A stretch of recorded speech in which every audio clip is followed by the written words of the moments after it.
Hello everyone, I'm Tugay, geographic teacher and researcher. Today I'm gonna talk about Karabakh, the border between Azerbaijan and Armenia, which is one of the most conflicted areas in the world. As you know, in recent days the situation on the border between Armenia and Azerbaijan has become tense again, and both sides have officially declared that there are a large number of wounded. According to official statements, 49 soldiers from Armenia and 50 soldiers from Azerbaijan lost their lives. As an Azerbaijani reserve officer, I pray for God's mercy to our murdered Azerbaijani brothers.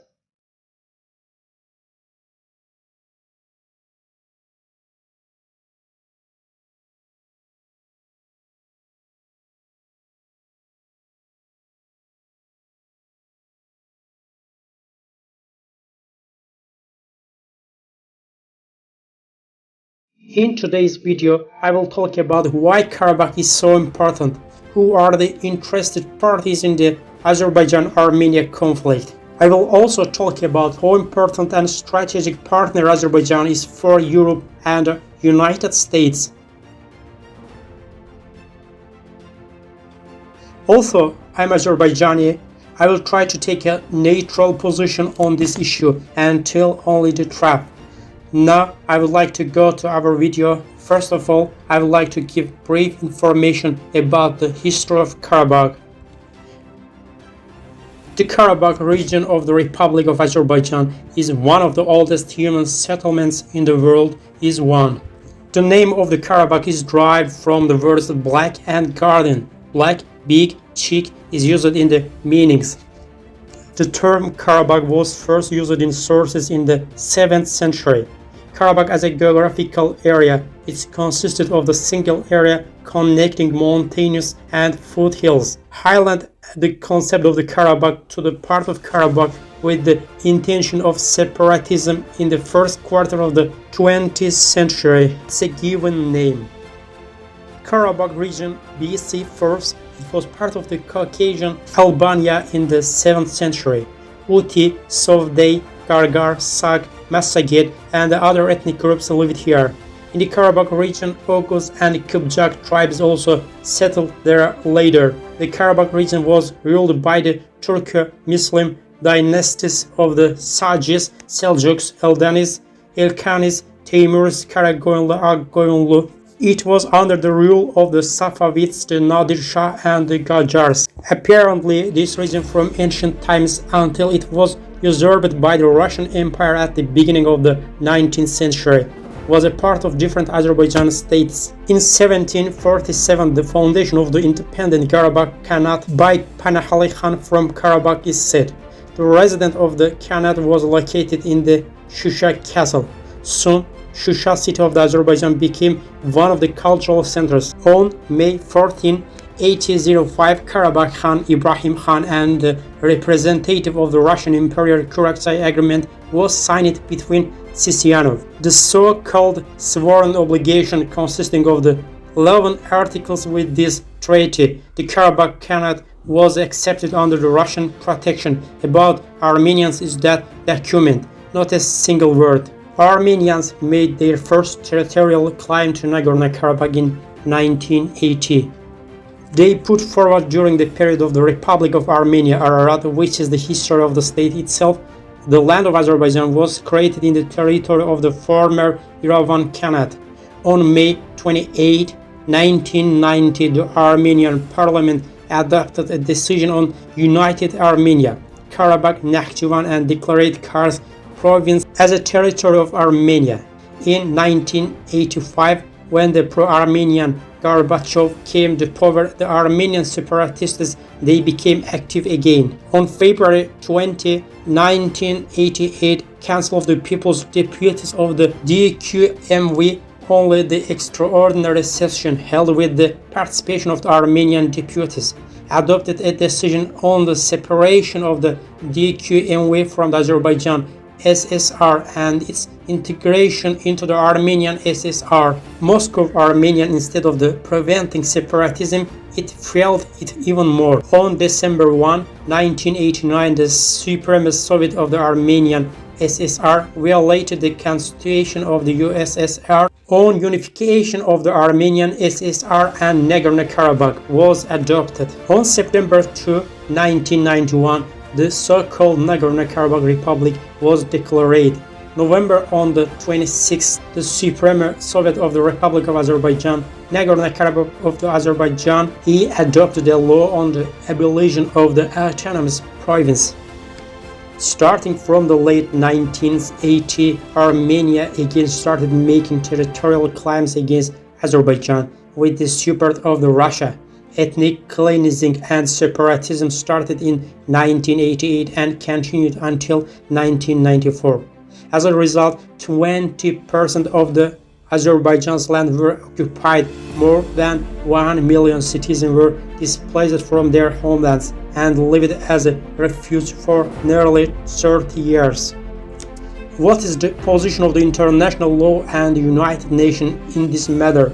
On April 30, 1993, the UN Security Council of the Armenian troops of Azerbaijan 822 demanding immediate withdrawal from Karabakh region and other occupied territories. Resolution number 29 of the July 1993 of the UN Security Council of Armenian troops Agdam region and other occupied territories of Azerbaijan completely, immediately and unconditionally. Resolution number 853 demanding the withdrawal on October 14, 1993. The UN Council Security, according to the timetable for the regularization of the Armenian troops of the OSCE Minsk Group, adopted resolution number 874 demanding withdrawal from the most recently occupied territories.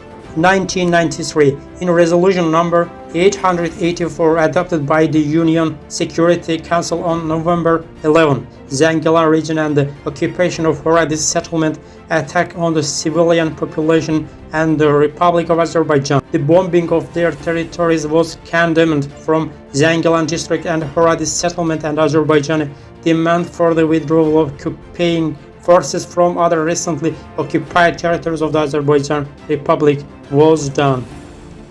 Despite all this, the world community turned a blind eye to this injustice for nearly 30 years.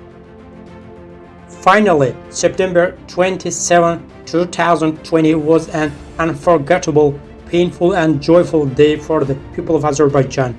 Thus, the Azerbaijani lands, which were under occupation for nearly 30 years, were freed from occupation thanks to the determination of the Azerbaijani army. The 44-day war ended on November 10 with the signing of the trilateral statement. Azerbaijani President Ilham Aliyev, Armenian Prime Minister Nikol Pashinyan and the Russian President Vladimir Putin with the deployment of Russian allied forces to Karabakh. During 44 days, many soldiers and civilians lost their lives on both sides. Despite the agreement on November 10, Armenia repeatedly refused to fulfill its obligations. So, as indicated in the agreement, the Armenian armed forces should be completely removed from Karabakh and the elimination of the borders should be carried out.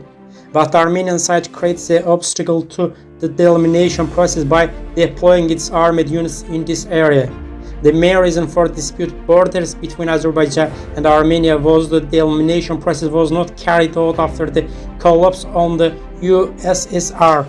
Now, Azerbaijan is trying to private its borders with satellite coordinates according to the UN regulations and the map of the Soviet Union intended for both countries.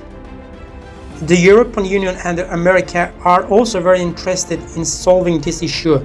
Thus, especially after the start of the Russian-Ukraine war, the sanctions imposed on Russian energy resources and Europe's rejection of the Russian gas have made Azerbaijan an important partner in Europe's energy security. Especially in July, the agreement signed by the President of the Azerbaijan Republic Ilham Aliyev with the President of the European Commission Mrs. Ursula von der Leyen in Baku on July 18 is a clear example of how much Europe values Azerbaijan.